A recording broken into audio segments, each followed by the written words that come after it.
You are about to discover the mysteries and truth of nature in its evolution and existence through the Vethathiri model of universe and beyond, a fusion of revelatory philosophy and scientific insight. According to this model, the absolute space is self-compressive, surrounding pressure. Although this space is imperceptible, it is almighty, singular, and everlasting, with unique properties: kinematic quivering, all-penetrative, thoroughly permeable, and highly transparent. By the self-compressive force, the space becomes quantized into what is called formative dust. In the Eastern philosophy, this dust is called Paramanu. The surrounding self-compressive force gives the dust a spinning motion. As innumerable formative dust are forced together into a group by the self-compression, they form the infinitesimal fundamental energy particle. In Sanskrit, these particles are referred to as Anu. By the spinning of its constituent, the dust, and the surrounding self-compressive force, this fundamental particle is made to spin constantly. By the constantly exerted surrounding pressure of the space, the spinning speed of dust in a fundamental particle increases, and thereby the dust gets more and more magnetized. Some dust in the particle becomes so highly magnetized that they are having more repulsion and are constantly thrown out from the particle as a repulsive force. The constant emission of these magnetized dust results in the gradual dissolution of the energy particle over time. These ejected dust are the repulsive magnetic waves which form the all-powerful link between everything, everywhere. So, the key point of the Vethathiri model of universe and beyond is: the whole universe is nothing but repulsive force and its fluctuations. In the space, many such energy particles are being constantly produced.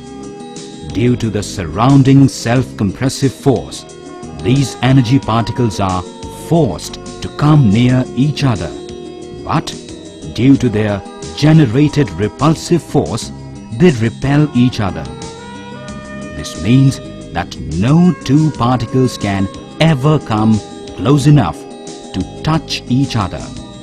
But how do particles associate to form elements? Over a period of time, the speed of an energy particle gets reduced because of the constant compressive force of the space, and it comes nearer to another energy particle. At some point, the faster moving particle starts orbiting the slower moving particle. This is the first formation of an element, hydrogen. The physical structure of an atom is formed by electrons orbiting the nucleus. Depending on the number of particles in the structure, the different elements are formed. These elements in turn combine to become compounds. In Eastern philosophy, these compounds are classified into 5 elements: solid, liquid, heavy air, and energy field or Akash. All the elements combine, decay and recombine, and this comprises our universe, sprinkled with countless galaxies. Our own home galaxy, the Milky Way, is one of them. The Milky Way galaxy consists of billions of stars. One of its stars is our Sun, which has the 9 planets orbiting and forming the solar system. Earth is one of the planets in our solar system.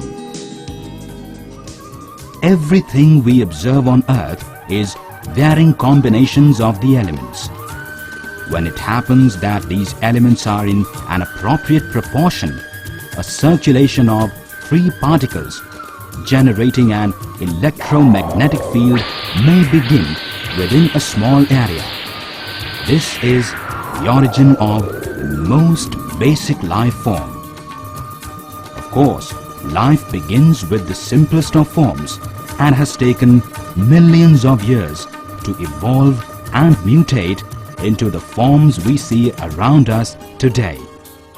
In fact, life may arise anywhere in the universe given such appropriate conditions. Now, let us return for a moment to study the energy particles, the elements and their waves some more.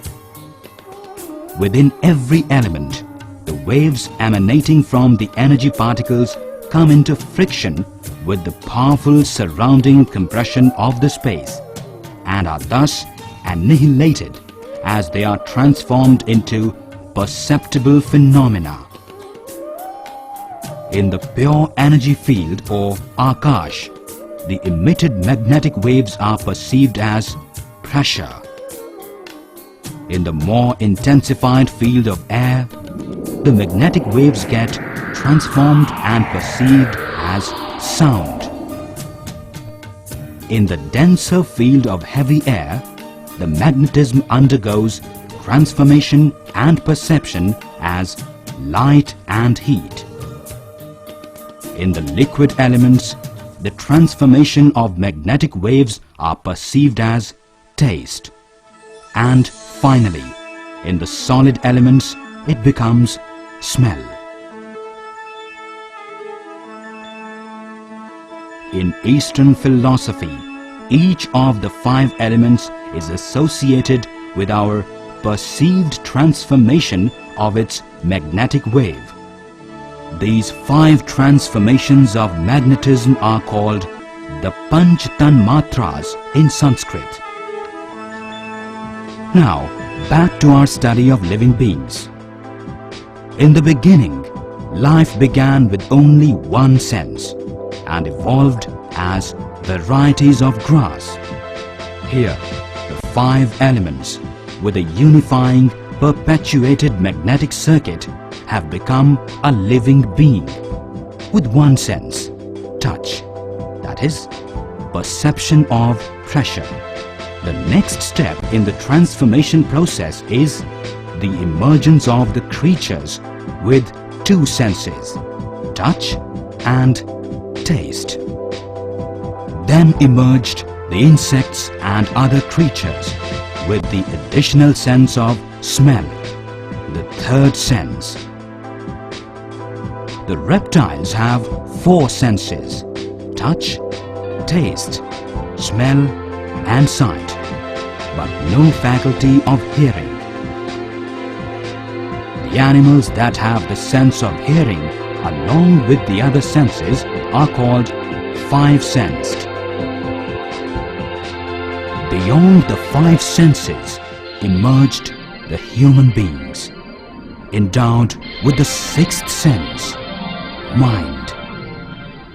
To understand phenomena and concepts transcending the other 5 senses, and ultimately to understand the ultimate truth, the subtle laws of nature, life, mind, and the almighty absolute space.